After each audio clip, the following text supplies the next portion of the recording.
அவரை போற்றி புகழ்ந்து அவரை துதித்து அவர் என்ன செய்யறோம், நம்ம மகிமைப்படுத்துவோம் இல்லையா? அதுதான் ஆண்டவருக்கு பிரியமான ஆராதனை இல்லையா? நம்ம எப்படி நம்மளுடைய எவ்வளவு பாடு இருக்கும், எவ்வளவு கஷ்டம் இருக்கும், எவ்வளவு நம்ம நிம்மற முடியாத வேதனை இருக்கும் இல்லையா? அப்போ அந்த வேதனையெல்லாம் நம்ம என்ன செய்யறோம், ஆண்டவரிடத்துல வரும்போது அதை மறந்து நம்ம பாடி நம்ம என்ன செய்யறோம், அவரை துதிக்கணும். அப்போ அவர் துதிக்கும் போது ஆண்டவர் சொல்றாரு, அதெல்லாம் நான் என்ன செய்வேன், மலை போல கஷ்டம் வந்தாலும் அதை நான் பனி போல நான் அதை என்ன செய்வேன், மறைந்து அனுப்பிடுவேன்றார் இல்லையா? இன்னைக்கு நானு சாட்சி ஒண்ணு சொல்றேன். அங்க வெள்ளிக்கிழமை நல்லா வீடு இருக்குது அப்படின்னு நாங்க மொட்டை மாடியில எல்லாரும் லைனா படுத்தோம். படுத்துக்கின்னு நான் எப்பவுமே வானத்தை பார்த்து ஆண்டவருடைய அதிசயம் எல்லாம் நான் பார்த்து சொல்லின்னு இருப்பேன். நான் பண்ணு பேசின்னு இருப்பேன். ஆண்டவர் பாரு, வானத்துல நிலவை கொடுத்திருக்கிறாரு. யாரும் யூகிக்க முடியாத ஒரு, அவர் ஞானத்திலே சிறந்தவர். அவர் ஞானத்தை அளவெடுக்கவே முடியாது. நம்மளுடைய ஞானம் குப்பையில போடுற நான் இல்லையா? நம்மளுடைய ஞானம் எப்படிப்பட்டது, குப்பைக்கு சமமானது. என்னது, அழிஞ்சு போறதுக்காகவே நம்ம என்ன செய்யறோம், தேடி ஓடின்னு என்ன செய்யறோம், வேலைக்கு போனாதான் சாப்பாடு, அதுக்காக வேலைக்கு வரணும் இல்லையா? அப்ப என்ன செய்யறோம், நம்ம தேவைகளுக்காக தான் நம்ம பாத்துக்கிறோம் இல்லையா? அப்போ இது அழிஞ்சு போறது, நித்தியமானது நம்ம இது தேடுறதுனால நம்ம நித்திய சந்தோஷத்துக்குள்ளாக நம்ம கடந்து போறோம் இல்லையா? அப்போ நான் பத்துன்னு பார்ப்பேன். பார்த்து ஆண்டவர் எவ்வளவு அதிசயமா இரவுல குளிர்ச்சியா இருக்கிறதுக்காக நிலவை படைச்சாரு, காலையில சூரியனை படைச்சாரு. அதுவும் எத்தனையோ மைல் கணக்கு தூரமா இருக்குது சூரியன். அந்த உஷ்ணத்தையே நம்மளால தாங்க முடியல. இப்ப கிட்ட இருந்தா நம்ம எப்படி இருப்போம், எரிஞ்சு சாம்பலா போயிடுவோம். பேர்பட்ட அதிசயமானது படிச்சுக்கிறாரேன்ட்டு இப்படி யோசனை இருந்தேன். அப்ப என் பையன் சொன்னான், என்னம்மா காத்தே வரல. பார்த்தா ஒரு மரம் கூட அசையல இல்லையா? ஒரு மரம் கூட அசையல. நல்ல ஆண்டவரே, கடலும் உன் பேச்சுக்கு கீழ்பஞ்சிச்சு, காற்றும் உன் பேச்சுக்கு கீழ்பஞ்சிச்சு. நாங்க நேசிக்கிறோமாப்பா, அனலா இருக்குதுன்னு நாங்க இங்க பார்த்தா ஒரு காத்துமே வரலையாப்பா. சீக்கிரம் ஒரு காத்துக்கு ஒரு கட்டளை எடுப்பா, நல்லா காத்து வரட்டான்னு சொன்ன ஒரு நிமிஷம்தான் இல்லையா? சொன்ன ஒரு நிமிஷம்தான் அல்ல அல்ல அல்ல அல்லன்னு காத்தாச்சு நானே தூங்கிட்டேன் இல்லையா? அப்போ சின்ன ஜபத்தை கூட நம்மளுக்கு கேக்குறாரு இல்லையா? அப்போ நம்ம எவ்வளவு ஜாக்கிரதையா இருக்கணும்னு பாருங்க. நம்ம வாய் வார்த்தையை அனாவசியமா விடக்கூடாது. நம்ம என்ன செய்யணும், அனாவசியமா யாருன்னா ஏதாயிலும் சொல்றாங்க, இப்ப சொல்றாங்க, நீங்க ஏன் அங்க போறீங்க, நீங்க ஏன் அங்க போறீங்க, அங்க என்ன உங்களுக்கு கிடைக்குது, ஒண்ணுமே இல்லை அப்படின்னு சொல்லும் போது நம்ம அதை கேட்டு, ஆமா நமக்கு என்ன கிடைக்குது அப்படின்ட்டு நம்ம வீட்டுல உக்காந்துட்டா நமக்கு என்ன கிடைக்கும், பாரம் போவாது, கஷ்டம் போவாது, எதுவுமே போவாது. இதுனாச்சா நமக்கு ஆறுதல் தரான வார்த்தை, விடுதலையாக கூடிய வார்த்தை நமக்கு போய் சேருது. இப்போ நம்ம என்ன செய்யணும், நம்மளுடைய சுயத்தினால நம்மளுடைய புத்தினால நம்ம யோசிக்கணும் இல்லையா? மற்றவர்கள் சொல்ல நம்ம கேட்க கூடாது. ஆண்டவர் நம்மளுக்கு 6 அறிவு கொடுத்திருக்கிறார் இல்லையா? 6 அறிவு கொடுத்திருக்கிறார். நம்ம சுயமா சிந்திக்கணும், மற்றவர்கள் பேச்சை கேட்க கூடாது. மற்றவர்கள் என்ன செய்வாங்க, நம்மளை இடறி விழும்படி செய்வார்கள். நீ போலன்னா இன்னும் நாசமா போய் இன்னும் அசிங்கப்பட்டு வேதனைப்பட்டு நம்ம மறிச்சு போறதை விட ஆண்டவருக்குள்ளாக நீ கம்பீரமா வாழ்கிறத என்ன செய்யுது, பிசாசு தடுக்க செய்யும் இல்லையா? அதுக்காக நம்ம என்ன செய்யக்கூடாது, நம்ம செவிய மற்ற இடத்துல சாய்க்க கூடாது. ஆண்டவர் கூட ஊழியம் செய்யும் போது அநேகர், எத்தனை பேரு அவரை எப்படி பேசியிருப்பாங்க, எப்படி ஏசி இருப்பாங்க, சொல்லுங்க பார்க்கலாம். மனுஷர்கள் நித்தமா அவர்கிட்ட நன்மையை பெற்று கொண்டவர்கள், உயிராய் எழுந்தவங்க, குஷ்டரோகி சொஸ்தமானவன், மறிச்சவன் உயிரோட எழுந்தான், பாடையை தொட்ட அந்த வாலிபன் எழுந்தான், இவ்வளவு பேர் அவர் சுகமாகனா. அவங்கதான் கடைசியில என்ன செஞ்சாங்க, அவரை சிலுவைல அறையான்னு நன்றி கெட்டவர்களா இருந்தார்கள் அல்லேலூயா. அப்ப பாருங்க, அவங்க அந்த மாதிரி சொல்லும் போது கூட ஆண்டவர் என்ன செய்யறாரு, அவங்களுக்காகவும் தான் ரத்தத்தை சிந்தி அவரு ஜீவனை விட்டார், நமக்காக தான். அப்போ அப்பேற்பட்ட தேவன் இரக்கம் உள்ளவர். அப்ப கூட சொல்றாரு கடைசி நேரத்துல, ஆண்டவரே பிதாவே, இவர்களை மன்னிப்பா, இவங்க தெரியாம செய்யறாங்க, இவங்களுக்கு நான் யாருன்னு ஒண்ணு என்ன செய்யல, அறிந்து கொள்ளல. பிசாசு அவங்களுடைய மனக்கண்ணை அடைச்சி வச்சிருக்கிறான். இன்னும் எத்தனை பேர் ஆண்டவர் அறியாத இன்னும் சாபத்திலையும் அக்கிரமத்திலையும் கட்டுகள்லயும் சூடப்பட்டு இருக்கிறாங்க. ஆண்டவர் என்ன சொல்றாரு? ஆண்டவர் என்ன பாருங்க, என்ன பாருங்க, என்னை தேடி வாங்க, நான் உங்களுக்கு விடுதலை தருவேன். அவர் ஒருத்தர் தான் இல்லையா? அவர் ஒருத்தர் தான் விடுதலையை தரக்கூடிய தேவன். வாசிக்கலாம். 1 பேதுரு 2ஆம் அதிகாரம் 24வது வசனத்தை நாம் படிக்கலாம். ஹல்லேலூயா. கடைசி. ஹல்லேலூயா. 1 பேதுரு 2ஆம் அதிகாரம் 24 நான் வாசிக்கிறேன். நம் பாவங்களுக்கு செத்து நீதிக்கு பிழைத்திருக்கும்படி அவர் தாமே தமது சரீரத்திலே நம்முடைய பாவங்களை சிலுவையின் மேல் சுமந்தார். ஹல்லேலூயா. நம்ம பாவங்களுக்கு நம்ம செத்தோம்னா நம்ம பாதாளத்துக்கு தான் போவோம். ஹல்லேலூயா. நம்மளுடைய பாவம் அவ்வளவு கொடுமையானதான். ஹல்லேலூயா. நம்மளுடைய பாவம் எப்பேற்பட்டது நமக்கு ஆனா தெரியல. நம்ம சட்டுன்னு போய் சொல்லிடுறோம், சட்டுன்னு இப்படி மாத்தி போடுறோம் இல்லையா? ஒன்ன இது பண்றதுக்கு என்ன செய்யறோம்? 9 வேலையை பாக்குறோம் நம்ம இல்லையா? அப்போ ஆண்டவருக்கு அது பிரியம் இல்லாத ஒரு பாவமாய் மாறும்போது அது என்ன செய்யுது? நமக்கு பாவமா மாறி நம்மளுடைய சரீரத்துக்கு அது என்ன செய்யுது? மரணத்தை கொண்டு வருகிறது இல்லையா? அப்போ ஆண்டவர் சொல்றாரு, நீ நீதிக்கு பிழைக்கும்படி, உன்னுடைய சரீரத்தை நீதிக்கு பிழைக்கும்படி நான் என்ன செய்யறேன்? தமது சரீரத்தினாலே நம்முடைய பாவங்களை சிலுவையின் மேல் சுமந்தார் இல்லையா? நம்மளுடைய பாவங்களை அவரு சிலுவையில சுமந்தார். ஆதி மனிதன் அவரை உண்டாக்கும் போது ஆண்டவர் என்ன செஞ்சாரு? அவங்களை செழிப்பா வச்சிருந்தார் இல்லையா? அவங்களுக்கு கஷ்டம்னா என்னன்னு தெரியாது, நஷ்டம்னா என்னன்னு தெரியாது, ஒண்ணுமே தெரியாது. ஆனா அவங்க அவர் பேச்சை கீழ்ப்படியாமல், அவர் பேச்சை அசட்ட பண்ணி அவங்க என்ன செய்யறாங்க? பாவம் செய்யும் போது அவங்க தேவ சாயலை இழந்தார்கள் இல்லையா? அவங்க என்ன செய்யறாங்க? தேவ சாயலை எழுந்துட்டு நான் நிர்வாணியா இருக்கிறேன்னு பாக்குறாங்க இல்லையா? ஆண்டவர் வராது. ஆண்டவரோட உறவு வைத்து கொண்ட ஆதி மனிதர்கள் அவர்கள் என்ன செய்வாரு? மனுஷனை அவங்க என்ன செய்வாங்க? காலையில எங்க வேணா பார்த்துக்கோங்க. தோட்டம்ன்றது ஆண்டவர் உண்டாக்கின ஏதன் தோட்டம் வந்து பரலோகம் இல்லையா? அந்த பரலோகத்துல அவர்களை உண்டாக்கி வச்சிருக்கும் போது இப்ப அந்த மனுஷங்க பழங்க இருக்கும், புடுங்கி சாப்பிட்டு பசியாறிட்டு அப்படியே தூங்கிடுவாங்க. பழங்க மறுபடியும் எந்திரிப்பாங்க, பசி எடுத்தா இன்னொரு பழம் எடுத்து சாப்பிட்டு தூங்குவாங்க. இப்படி ஒரு ஜாலியான வாழ்க்கை ஆண்டவர் அவங்களுக்கு கொடுத்தாரு. அப்ப பாருங்க, சாயங்கால வேலையில குளிர்ச்சியான வேலையில ஆதியாகமம் 1ஆம் அதிகாரத்தை நீங்க படிச்சீங்கன்னா ஆதாம் ஏவாள் பத்தி ஆண்டவர் எழுதி இருக்கிறார். அப்ப பாத்தீங்கன்னா அவங்க குளிர்ச்சியான வேலையில என்ன செய்யறாங்க? ஆண்டவர் வராரு. ஆதாம் ஏவாளோட அவரு பேசிக்கொண்டு நண்பனை போல தகப்பனை போல அவங்க பேசிக்கொண்டு உலா வருவாங்க. அந்த தோட்டத்தை சுற்றிலும் அவங்க நடந்துன்னு போயின்னு பேசின்னு இருந்தவங்க பாவத்தை நிமித்தம் அவங்களுக்கு என்ன செய்யல? ஆண்டவரோடு உள்ள ஐக்கியம் கட்டாயிடுச்சு அல்லையா?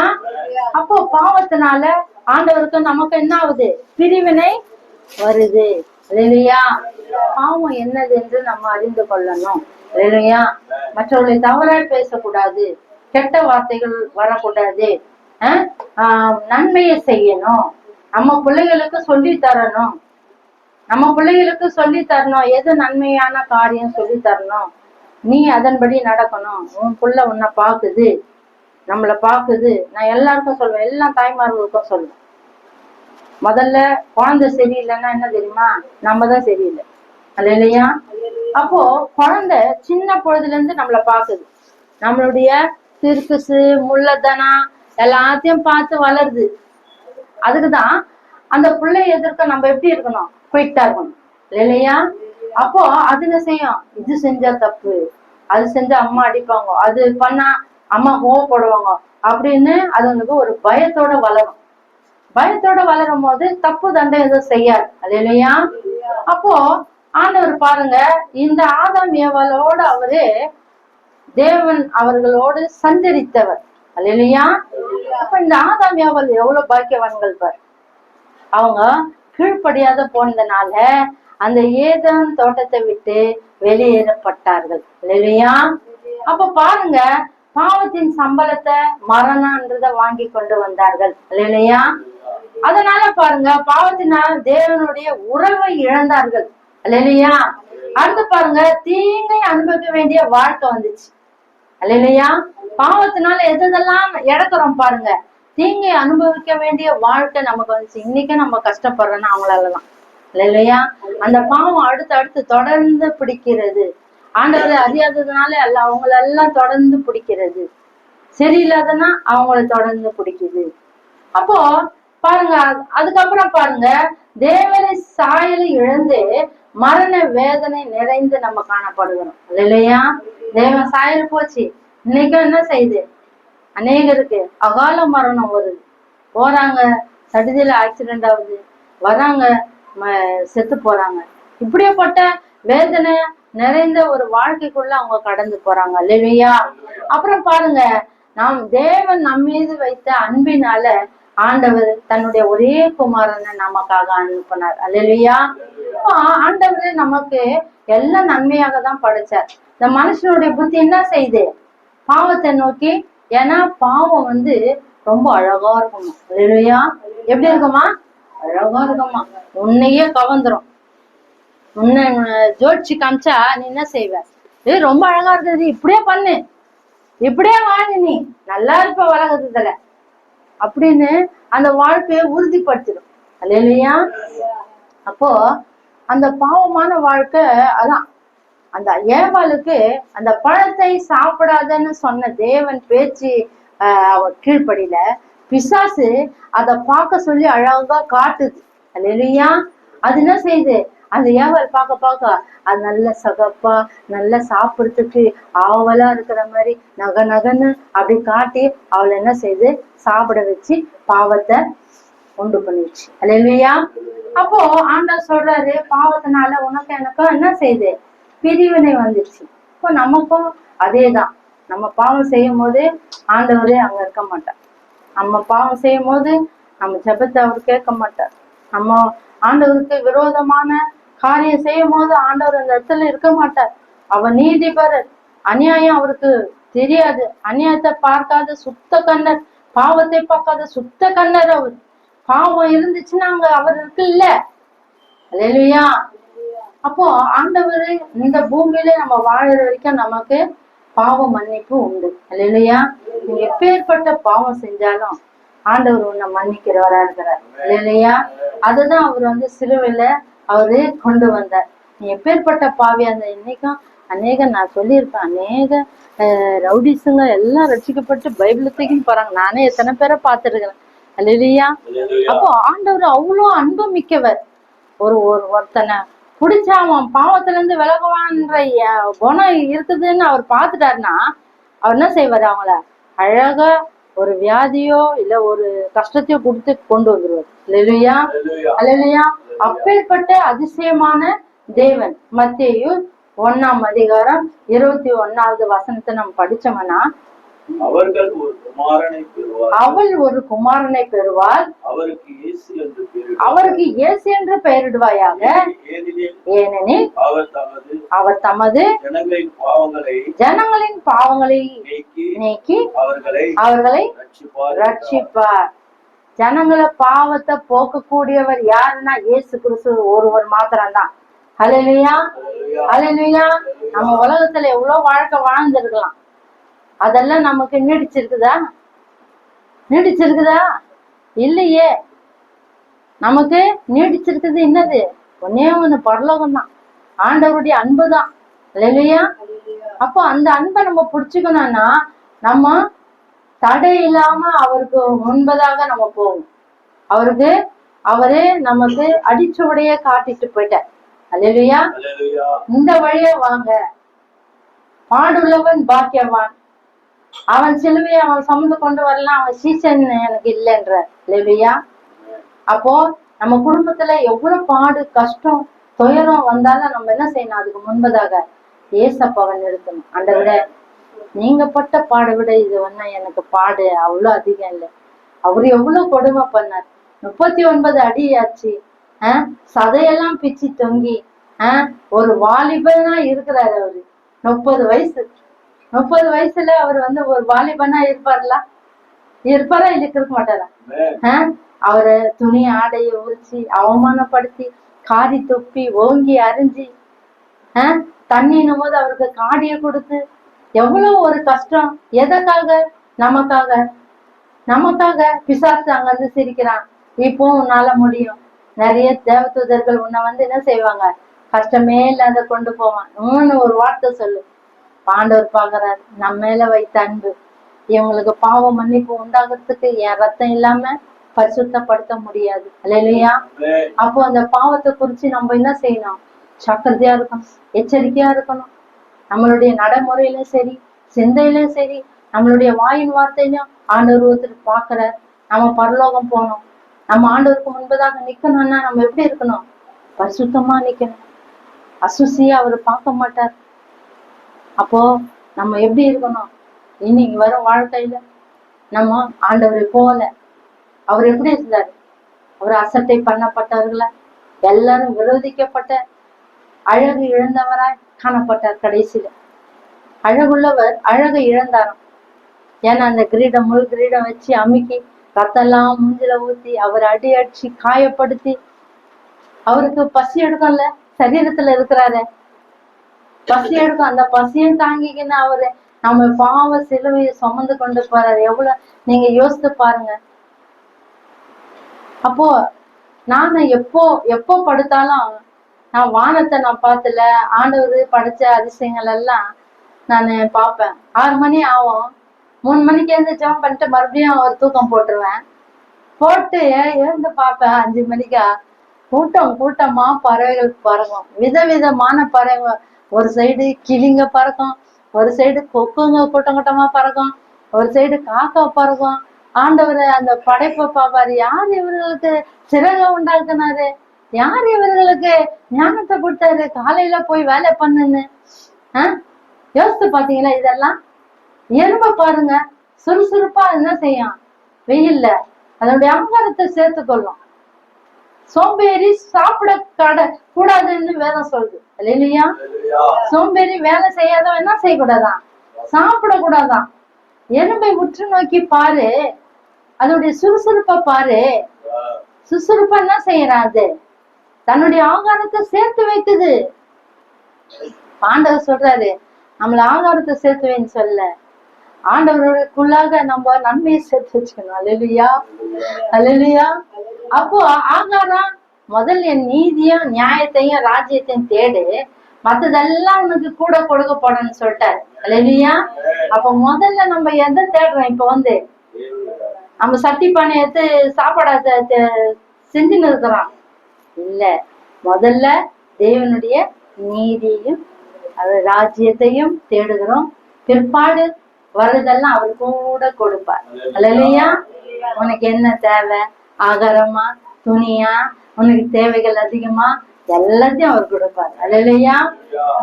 நீங்க பார்த்த வரைக்கும் இதோட 2 வருஷம் ஆகுது. 2 வருஷத்துல வந்து நம்ம கூட்டம் போட்டு எல்லாம் ஊழியம் நடத்தி கொண்டுதான் வரோம். இல்லையா? அப்போ ஒவ்வொரு ஊழியத்திலையும் தேவைகள் அதிகம். இல்லையா? அதெல்லாம் சில நேரம் கொடுக்கறேன்னு சொல்றவங்க கூட கொடுக்க மாட்டாங்க.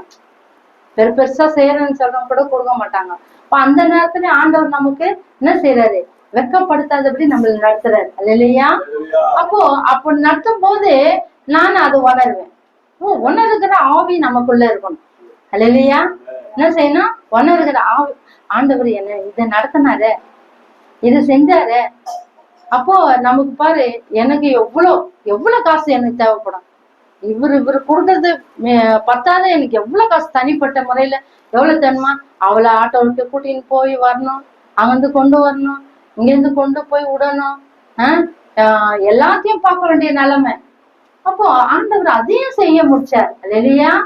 அப்போ பாருங்க, எனக்கு எவ்வளவு காரியம் முடிச்சாரு. உங்களுக்கு செய்ய மாட்டாரா? நான் ஒவ்வொரு நாளும் ஜெபிக்கும் போதும், உங்களுக்காக ஜெபிக்கும் போது, ஆண்டவரே கொத்து கொத்தா ரட்சிப்பா, அம்மு குடும்பத்தை முழுசா தொட்டு ரட்சிப்பா, அம்மு குடும்பத்தை முழுசா தொட்டு ரட்சிப்பா, ராணி குடும்பத்தை முழுசா தொட்டு ரட்சிப்பா, சாந்திமா குடும்பத்தை முழுசா தொட்டு ரட்சிப்பா. இப்படியே ரட்சிப்பு, பாதுகாப்பு, உங்களுக்கு ஒரு பாதுகாப்பு, ரட்சிப்பு. ஆண்டவர் சொல்றாரு, நான் இருக்கிறேன் உனக்கு, உன்னை ரட்சிக்க நான் வல்லவன். அல்லேலூயா, அல்லேலூயா. ஏன்னா மனுஷன் கை கூட என்ன செய்யும், காப்பாத்துறேன்னு சொல்லிட்டு காப்பாத்தாது. அல்லேலூயா. என்னன்னு செய்யும், நீ உதப்படு, நீ அசிங்கப்படு, நான் உன்னை வேடிக்கை பாக்குறேன்னு. அல்லேலூயா. அது மனுஷ குணம். ஆனா ஆண்டவர் குணம் என்னது, அதுல இருந்து உன்னை விலக்கி வேற பாதையில உன்னை கொண்டு போறதுதான். அல்லேலூயா. ஏன்னா நீ என்ன செய்யணும், ஆண்டவருக்கு மகிமையா சாட்சி சொல்லணும். அல்லேலூயா. மகிமையா சாட்சி சொல்லணும். அதுக்காக என்ன செய்யறாரு, உன்னை தொட்டு இருக்கிறார், உன்னை எழுப்பி இருக்கிறார். பாரு, எந்த குடும்பத்திலே வராத உன்னை எழுப்பி இருக்கிறார். இப்போ ஆண்டவரு திட்டம் நமக்குள்ள இருக்குது. அல்லேலூயா. ஆனா அது நமக்கு தெரிய மாட்டேங்குது. உன்னை கொண்டு என்ன செய்வார் வருங்காலத்துல, ஏதோ ஒண்ணு இருக்குது. அல்லேலூயா. அதனாலதான் இந்த இடத்துல நீங்க என்ன செய்றீங்க, உட்கார்ந்து கொண்டு இருக்கிறீங்க. அல்லேலூயா. உங்க வயசுல எத்தனை பேரு வீதியில உட்காந்து தண்ணி குடிச்சுன்னு வேலை செய்யுங்கிறாங்க? உங்க வயசுல எத்தனை பேரு தூங்கின்னு இருக்கிறாங்க? பேர்பட்ட ஜனங்களோட நீங்க ஆண்டவரை முதல்ல ஆண்டவருடைய நீதிய நியாயத்தை தேட வரும்போது ஆண்டவர் உங்களை ஸ்பெஷல்லா ஆசீர்வதிப்பாரா இல்லையா? அத நம்ம உணரல. அல்லேலூயா. ஆசீர்வதிக்கிறாரு, ஆனா உணரல. அப்போ நான் போன ஞாயிற்றுக்கிழமை போயிட்டு சொன்னேன், வெள்ளிக்கிழமை போல ஞாயிற்றுக்கிழமை உங்க மூஞ்செல்லாம் பார்க்கும்போது சந்தோஷமா இருக்குது. ஆண்டவரு சுகத்தையும் பலத்தையும் ஆரோக்கியம் முக்கியம் இல்லையா, அத நான் பாக்குறேன். அல்லேலூயா. ஆண்டவருக்கு நன்றி சொல்றேன். அப்போ உங்களுக்காக நான் ஜெபிக்கும் போது நீங்க அதுக்கேத்த பாத்திரமா இருக்கணும் இல்லையா? நீங்க அதுக்கேத்த பாத்திரமா இருக்கும்போது நான் ஜெபிக்கிற ஜெபம் உங்களுக்கு அந்த பாத்திரத்துல ஆசீர்வாதமா ஆண்டவர் போடுவார். இல்லையா? அல்லேலூயா. அப்போ நமக்காக நீங்க எங்களுக்காக ஜெபிக்கணும். ஜெபம் முக்கியம். ஆண்டவரோட நம்ம என்ன செய்யணும், ஒருத்தருக்கு ஒருத்தர் உதவி, பண உதவி இல்லை, ஜெப உதவி. அல்லேலூயா. நமக்கு என்ன செய்யணும், எனக்கு நீ ஜெபம் பண்ணு, உங்களுக்கு கஷ்டம் இருந்தா பக்கத்துல சகோதரி அவங்ககிட்ட கொஞ்சம் ஜெபம் பண்ணிக்கோங்க அப்படின்னு நீங்க சொல்லணும். இப்படியே நம்ம என்ன செய்யணும், ஜெபத்தினால நம்ம உறவுகள் என்ன பெருசாகும். அடுத்தது பாருங்க, பாவமானது நம்ம நித்திய நரகத்துக்குள்ளாக கொண்டு போகிற வழி. இல்லையா? நரகம்ன்றது எப்படி யாரும் உணரல இது வரைக்கும். போயிட்டு இறந்து போனவங்க வெளியே வந்து சொல்லியிருந்தா நமக்கு தெரியும். இது மறைக்கப்பட்ட உண்மை. இல்லையா? ஆண்டவர் ரகசியமாய் வைத்திருக்கிறார். ஆனா இப்போ வெளிப்பாடாய் எல்லாரும் சொல்லி வருகிறார்கள். இல்லையா? ஆதியில அப்போ வந்து நரகம்ன்றது மறைந்து இருந்தது. ஆனா இப்போ ஒவ்வொரு ஊழியக்காரரும் ஒவ்வொரு சுவிசேஷம் சொல்லின்னு வரும்போது என்னது, பாவத்தின் சம்பளம் மரணம், அதனால என்ன ஆகுது, நீங்க நரகத்துக்கு போவீங்க. இப்படியாக நம்ம நிறைய கேள்விப்படுறோம் இல்லையா? கேள்விப்படும் போது அதை நம்ம என்ன செய்யணும், உணரணும். நரகம்னு ஒண்ணு இருக்குது, அதுல போய் நம்ம விழக்கூடாது. நம்மளுடைய ஆத்மா விசேஷமானது. ஆத்மா ரொம்ப முக்கியம். ஆண்டவருக்கு ரொம்ப பிரியமான ஆத்மா, அதுதான் அவருக்கு முக்கியம். அவரு உங்களுடைய சொத்தோ சுகமோ அவர் கேட்கல. அவருடைய உங்களுக்கு கொடுத்த ஆத்மா இந்த பூமியில வாழற வரைக்கும் நம்ம பாட்டு பாடுங்க, ஆயுள் முடியும் வரை உண்மை தொழுதிடும். எந்த கஷ்டம் வந்தாலும் எந்த பாடு வந்தாலும் எங்களுக்கு பாடு இல்லைன்னு நாங்க சொல்லவே மாட்டோம். பாடு இருக்குது, ஆனாலும் ஆண்டவர் நடத்தி கொண்டு போறார். இந்த ஒரு விசுவாசம் நம்பிக்கை ஆண்டவர் மேல நம்ம வைக்கும் போது நிச்சயமாக நீங்க இத கடைபிடிச்சீங்கன்னா உங்களை வெல்றதுக்கு யாருமே கிடையாது. இல்லையா? நீங்களும் எங்களை போல என்ன செய்வீங்க, நீங்களுக்கு உதவி செய்யுங்க. அந்த மாதிரி உங்களை ஆண்டவர் உயர்த்துவார். இல்லையா? அப்ப பாருங்க, பாவங்களை மன்னிக்கிற அதிகாரம் இயேசு கிறிஸ்துக்கு மாத்திரம்தான். இல்லையா? இயேசு கிறிஸ்துக்கு மாத்திரம்தான் நம்மளுடைய பாவங்களை மன்னிக்கிற அதிகாரம் ஆண்டவர் கொடுக்கப்பட்டிருக்கு. ஆண்டவர் அதுதான் சொல்றார், பாவங்களை மன்னிக்க மனுஷகுமாரனுக்கு அதிகாரம் உண்டுன்னு சொல்லியிருக்கிறார். இப்போ நம்ம பாவம் செய்யும் போது நமக்குள்ள ஒரு பயம் வரணும், நமக்குள்ள ஒரு பயம் இருக்கணும். ஆண்டவர் நம்ம கூட இருக்கிறார், பார்த்து கொண்டு இருக்கிறார். அநியாயம் அக்கிரம்பு நம்மளிடத்துல காணப்படக்கூடாது. அல்லேலூயா. அடுத்தது பாருங்க, ஆண்டவர் சொல்றாரு, ஆண்டவரிடத்துல ஒருத்தனை கூட்டின்னு வராங்க. அது இல்லையா, அவன் என்ன செய்யறான், திமிர்வாத வியாதி அவனுக்கு. அல்லையா, ஆண்டவர் சுவிசேஷம் ஒரு வீட்டுல உட்கார்ந்து சொல்லிருக்கிறாங்க. சொல்லின்னு இருக்கும் போது 4 பேர் என்ன செய்யறாங்க, கட்டிலோட அவரை உள்ள கொண்டு வர முடியல. வெளியே அந்த கூரையை பிரிச்சு 4 பேரு அந்த கட்டிலோட அவருக்கு ஆண்டவருக்கு முன்பதாக இறக்குறாங்க. திமிர்வாதக்கார வியாதின்னா என்னது சொல்லுங்க பார்க்கலாம். திமிர்வாதம், வாதம்னா என்னது? முதல் கை கால் விளங்காத ஒரு படுத்த படுக்கையா அவங்க இருப்பாங்க. எல்லா வேலையும் நம்ம அவங்களுக்கு செய்யணும். புரியுதா? ஏன்னா அவங்களால ஒண்ணும் செய்ய முடியாது. மத்தவங்க உதவியை எதிர்பார்க்கக்கூடிய வியாதி. பாவம் அவனுக்கு திமிர்வாதத்தை கொண்டு வந்து விட்டது. இப்போ ஆண்டவரிடத்துல அவனை கொண்டு போனா அந்த பாவம் நீங்கி அவன் சொஸ்தமாவான்னு அந்த 4 பேரு விசுவாசித்தாங்க. அல்லேலூயா, அல்லேலூயா. இப்போ அந்த அவங்க என்ன செஞ்சாங்க, அந்த ஆளை அந்த கட்டிலோட ஆண்டவர் முன்பதாக இறக்கும் போது ஆண்டவர் பாக்குறாரு, அவனுடைய பாவத்தை மன்னித்தார். அல்லேலூயா. அவன் பாவம் மன்னிக்கப்பட்டது, நீ எழுந்து படுக்கையை விட்டு எழுந்து போன்னு சொல்றார். இதே மாதிரி எத்தனை இடத்துல சொல்லி இருக்கிறார். அப்போ அவன் என்ன செய்யறான், சொல்லி ஆன உடனே அவன் எத்தனை நாள் படுத்திருந்தாலும் இந்த நரம்பெல்லாம் முரட்டு கட்டி இருக்கும்ல, பாவத்தினால இந்த மாதிரி வியாதி வருவது ஒண்ணு. இல்லையா, பாவத்தினால என்ன செய்யுது, இந்த மாதிரி வியாதி வருது. அதனால பாவத்தின் சம்பளம் மரணம். இந்த மாதிரி வியாதி வந்து என்ன செய்யும், ஆண்டவரு பார்க்காதபடி இருந்தாங்கன்னா அவங்க போய் சேர வேண்டியதுதான். இல்லையா, இப்போ ஆண்டவரே அவன் பார்த்ததுனால அவன் பாவம் மன்னிக்கப்பட்டது. ஆண்டவர் சொல்றாரு, உன் பாவம் மன்னிக்கப்பட்டது, நீ எழுந்து நட. இந்த திமிர்வாதக்காரன், மற்றவர்களுக்காக ஏங்கி உதவி தேடி கொண்டிருந்த திமிர்வாதக்காரன் அவனுடைய படுக்கையை எடுத்துக்கொண்டு அவன் எழுந்து நடந்தான். அல்லேலூயா. அப்ப பாருங்க, எவரு ரோமர் 4ஆம் அதிகாரம் 7வது வசனத்தை நாம் படிச்சோம்னா, எவர்களுடைய அக்கிரமங்கள் மன்னிக்கப்பட்டதோ, எவர்களுடைய பாவங்கள் மூடப்பட்டதோ அவர்கள் பாக்கியவான்கள். ஆண்டவரிடத்துல வரும்போது உன் பாவம் மூடப்பட்டுச்சு. அல்லேலூயா. உன் அக்கிரமம் என்ன செய்யுது, மன்னிக்கப்பட்டது. அல்லேலூயா. இன்னும் நீங்க நாசனம் ஆகி நீங்க சொந்த பிள்ளையில மாறும்போது சுத்தம். ஆண்டவர் சொல்றாரு, கடலில் கடாந்தரத்துல உன் பாவத்தை நான் போட்டேன், அது மறக்கப்பட்டது, இனி அது நான் நினைக்க மாட்டேன்னு சொல்றாரு. நம்முடைய பிள்ளைகளுக்கு 1000 தலைமுறை வரைக்கும் இரக்கம் பாராட்டுகிற தேவனா இருக்கிறாரு. அல்லேலூயா. அப்ப பாருங்க, ஆண்டவரிடத்துல வந்தாதான் நமக்கு சமாதானம். நீங்க வாரம் வாரம் வர்றீங்க, ஒவ்வொரு வாரமா நீங்க ஆலயத்துல வந்து போறீங்க. வீட்டுல உங்களுக்கு 1000 பிரச்சனை இருந்தாலும் உங்களுக்கு தேவ சமாதானம் நிறைஞ்சிருக்குதா இல்லையா? அல்லேலூயா. தேவ சமாதானம், நம்ம 1000 கஷ்டம் இருக்கிறோம், ஆனா அதெல்லாம் தாங்கக்கூடிய ஒரு வலிமையானது நமக்குள்ள இருக்குது. அல்லேலூயா. அதுதான் இயேசு கிறிஸ்துவுடைய ஆவி நம்மளோட இருக்குது. அல்லேலூயா. வசனத்தின் பலன், வசனத்தின் பலன். வசனத்தை நான் படிச்சு சொல்லும் போது நீங்க கேக்குறீங்க, உள்ளான ஆத்மா அது சாப்பிடுது. அல்லேலூயா. அந்த ஆத்மாவுக்கு ஆகாரம் அதுதான். நிறைய பேர் அந்த ஆகாரத்தை போட முடியாத ஏதோ குடியும் போதையா பாக்கு, வெத்தலை பாக்கு இதெல்லாம் போட்டு அந்த ஆத்மாவை திருப்தி ஆக்குறாங்க. முடியாது, ஆத்மாவை திருப்தி பண்ண முடியாது.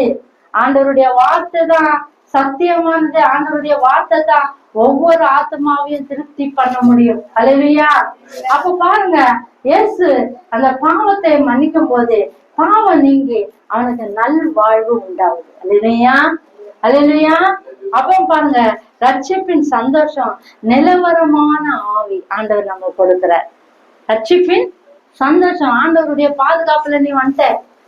ஆண்டவர் உன்னை ரட்சித்துட்டாரு, உன்னை பாதுகாத்துட்டாரு, மரண பிடியில இருந்து உன்னை பாதுகாத்துட்டாரு. நம்மளுடைய வாழ்க்கை கூட யோசித்து பார்த்தா தெரியும், எவ்வளவு மரணத்துல இருந்து தள்ளி வந்துக்கிறோம் இல்ல? ஒவ்வொரு சாட்சியம் அமல் கூட சொல்வா, கத்தி வச்சாங்க. அப்போ அந்த மரண பயம் அவளுக்கு இருக்கும்ல. என்ன ஒரு கருத்துன்னு போட்டா முடிஞ்சிச்சு. அந்த மரண பயத்துல இருந்து கூட ஆண்டவர் நம்மள ரட்சித்து நல்வாழ்வு கொடுக்கறதுக்காக நம்ம காட்டுறாரு. நீ போ, நீ போ, நீ பேசுறாரு நம்ம கூட இல்லையா? ஒருத்தருக்கும் நம்ம தேவ பயம் இல்லைன்னா நம்ம இங்க உட்காரவே மாட்டோம். அப்ப பாருங்க, அந்த திமிர்வாதக்காரனுக்கு பாவம் மன்னிக்கப்பட்ட உடனே அவனுடைய நரம்புகள் எலும்புகள் வலுவடைந்து என்ன செஞ்சானா, அவன் எழுந்து நடந்தானா. இல்லையா? ஆண்டவர் பாக்குறாரு. விசுவாசமுள்ள அந்த 4 பேரை பாக்குறாரு. என்கிட்ட இட்டுன்னு வந்தா, ஆண்டவரத்துல கொண்டு வந்தா வியாதி போகும்னு விசுவாசம். இல்லையா? விசுவாசமா இருக்கிறவங்களுக்கு எல்லாமே என்ன செய்யும்? நன்மையா நடக்கும். சோர்ந்தே போகாதீங்க. ஆண்டவர் நம்ம கூட இருக்கிறார். ஒருத்தருக்கு ஒருத்தர் கை கொடுத்து சொல்லுங்க, ஆண்டவரே நம்ம கூட இருக்கிறார். எதற்கும் நம்ம அஞ்சவே கூடாது. ஒருத்தருக்கு கை கொடுத்து சொல்லுங்க, சந்தோஷமா கொடுங்க. நிலவரமான ஆவி நம்மளோட இருக்குது. நிலவரமான ஆவி நம்மளோட இருக்குது. அல்லேலூயா. நிலவரமான ஆவி நம்மளோட இருக்குது. பரிசுத்த ஆவியானவர் நம்ம நடத்த போறாரு. ஒவ்வொரு காரியத்தையும் ஒவ்வொரு திட்டத்தையும் வகுத்து உங்களை நடத்த போறாரு. எதுவும் கிடைக்கலன்னு சோர்ந்து போவாதீங்க. என்ன ஆசீர்வதிக்கிறேன்னு சோர்ந்து போவாதீங்க. ஆண்டவரு இத உனக்கு பின்னாடி பொக்கிஷமா வச்சிருக்கிறார். அல்லேலூயா. அதை அனுபவிக்கும் போது உங்களால சந்தோஷத்தை என்னது அளந்து பார்க்க முடியாது, எண்ணி பார்க்க முடியாது. அவ்வளவு சந்தோஷமா இருக்கும். அதை நம்ம எப்படின்னு நம்ம யோசிச்சே பார்க்க முடியாது. இப்படியெல்லாம் நடக்குமான்ற ஆச்சரியத்துடன் அந்த காரியம் எல்லாம் நடக்கும். அல்லேலூயா. ஏன்னா என் வாழ்க்கையில நடந்துச்சு. அல்லேலூயா. அல்லேலூயா. அல்லேலூயா. குடிகாரரா இருந்த என் புருஷன் ஆண்டவர் தொட்டு ரட்சித்தார். இன்னைக்கு ஒரு ஊழியக்காரரா இருக்கிறார். இப்படிப்பட்ட வாழ்க்கையில இருந்து ஒரு மனுஷன் திரும்பினா எவ்வளவு ஒரு மகிழ்ச்சி, அந்த குடும்பம் எவ்வளவு ஒரு சந்தோஷம் பாருங்க. ஆண்டவரே குடும்பங்களை ஆசீர்வதிக்கிறார். ஆண்டவரை தேடுகிறவர்களை ஆசீர்வதிக்கிறார். நிலவரமான ஆவி உடையவர்.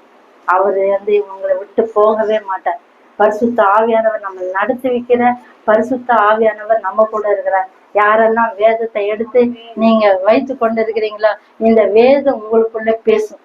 இந்த வேதம் உங்களுக்குள்ள பேசும். இது உங்களை வழி நடத்தும். இது உங்களை போஷிக்கும். ஆண்டவர் சொல்றாரு, முதல்ல என் நீதியும் நியாயத்தையும் என்னுடைய ராஜ்யத்தையும் தேடு, பிற்பாடு இதெல்லாம் கூட கொடுக்கப்படும். எதெல்லாம் உலகத்துக்கு என்னென்ன தேவை அதெல்லாம் உனக்கு ஆண்டவர் கொடுப்பார். அல்லேலூயா. கண்களை மூடி ஜெபிப்போம். கர்த்தர் உங்களோடும் எங்களோட இருப்பாராக. Hallelujah.